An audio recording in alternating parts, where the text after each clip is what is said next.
Chemistry की दुनिया में हम केमिकल रिएक्शन देखते हैं। ये वो बदलाव होते हैं जो एक सब्सटेंस को पूरी तरह से बदल देते हैं। लेकिन क्या आपने कभी सोचा है कि ये बदलाव कितनी तेजी से होते हैं? यहीं पर रिएक्शन रेट का कॉन्सेप्ट आता है। रिएक्शन रेट बेसिकली वो स्पीड है जिस पर केमिकल रिएक्शन में रिएक्टेंट्स प्रोडक्ट्स में बदलते हैं। इमेजिन करो, आप केक बना रहे हो। आपने इंग्रेडिएंट्स मिक्स किए, ओवन में रखा और अब बेक होने का इंतजार कर रहे हो। जिस रेट से केक बेक होता है, एक बैटर से एक टेस्टी ट्रीट में बदलता है, वो केमिस्ट्री में रिएक्शन रेट जैसा ही है।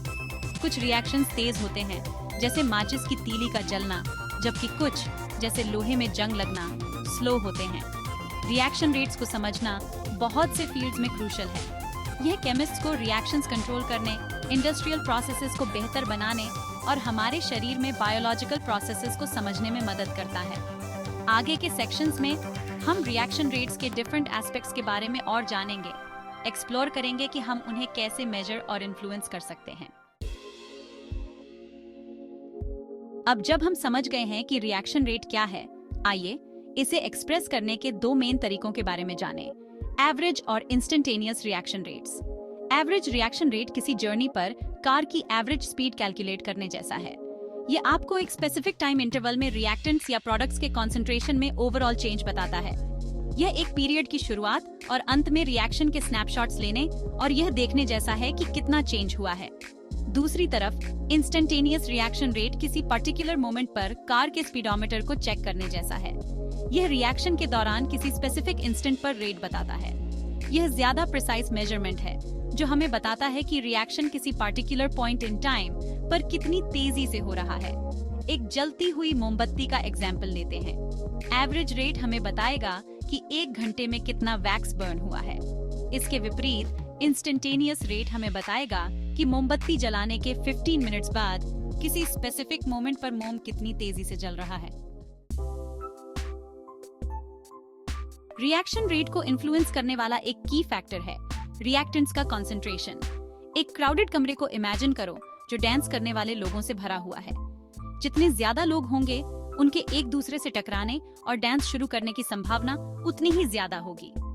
इसी तरह एक केमिकल रिएक्शन में रिएक्टेंट्स का हायर कंसंट्रेशन होने का मतलब है कि एक गिवन वॉल्यूम में ज्यादा पार्टिकल्स हैं, जिससे उनके बीच कलिजन्स की संभावना बढ़ जाती है। रिएक्शंस के होने के लिए ये कलिजन जरूरी हैं। अपने कॉफी में चीनी मिलाने के बारे में सोचें। अगर आप थोड़ी सी चीनी डालेंगे तो यह धीरे धीरे डिसॉल्व होगी, लेकिन अगर आप ज्यादा मात्रा में चीनी डालेंगे तो यह बहुत तेजी से डिसॉल्व होगी, क्योंकि पानी के मॉलिक्यूल से टकराने वाले शुगर मॉलिक्यूल ज्यादा होंगे। टेम्परेचर किसी रिएक्शन की स्पीड डिटरमिन करने में एक क्रूशल रोल निभाता है। पानी से भरे पैन को गर्म करने को इमेजिन करो। जैसे जैसे टेम्परेचर बढ़ता है, पानी के मॉलिक्यूल्स तेजी से मूव करते हैं और ज्यादा बार कोलाइड होते हैं। इसी तरह रिएक्शन के टेम्परेचर को बढ़ाने से रिएक्टिंग मॉलिक्यूल्स की किनेटिक एनर्जी बढ़ जाती है। इससे ज्यादा फ्रीक्वेंट और एनर्जेटिक कलिजन्स होते हैं, जिससे सक्सेसफुल कलिजन्स की संभावना बढ़ जाती है और प्रोडक्ट फॉर्मेशन होता है। खाना पकाने के बारे में सोचें। हम खाने को हाई टेम्परेचर्स पर पकाते हैं ताकि उन केमिकल रिएक्शंस को स्पीड अप किया जा सके जो इसे खाने लायक बनाते हैं। इसीलिए प्रेशर कुकर में खाना जल्दी पकता है, क्योंकि यह हीट को ट्रैप करता है और टेम्परेचर को बढ़ा देता है। कैटलिस्ट्स किसी केमिकल रिएक्शन में फैसिलिटेटर की तरह होते हैं। ये ऐसे सब्सटेंसेस होते हैं जो केमिकल रिएक्शन के रेट को बढ़ा देते हैं, वो भी बिना प्रोसेस में कंज्यूम हुए। ये मैच मेकर्स की तरह होते हैं। रिएक्टेंट मॉलिक्यूल्स को इस तरह से एक साथ लाते हैं जिससे उनका रिएक्ट करना आसान हो जाता है। कैटलिस्ट लोअर एक्टिवेशन एनर्जी के साथ रिएक्शन के लिए एक अल्टरनेटिव पाथवे प्रोवाइड करते हैं, जो रिएक्शन शुरू होने के लिए रिक्वायर्ड मिनिमम एनर्जी होती है। इससे ज्यादा रिएक्टेंट मॉलिक्यूल्स एनर्जी बैरियर को पार करके प्रोडक्ट्स बना पाते हैं। एंजाइम्स बायोलॉजिकल कैटलिस्ट्स होते हैं जो हमारे शरीर में वाइटल रोल्स निभाते हैं। ये एसेंशियल बायोकेमिकल रिएक्शंस जैसे डाइजेशन और डीएनए रेप्लिकेशन को स्पीड अप करते हैं। एंजाइम्स के बिना ये रिएक्शंस इतने स्लो होंगे कि जिंदगी को सस्टेन ही नहीं कर पाएंगे।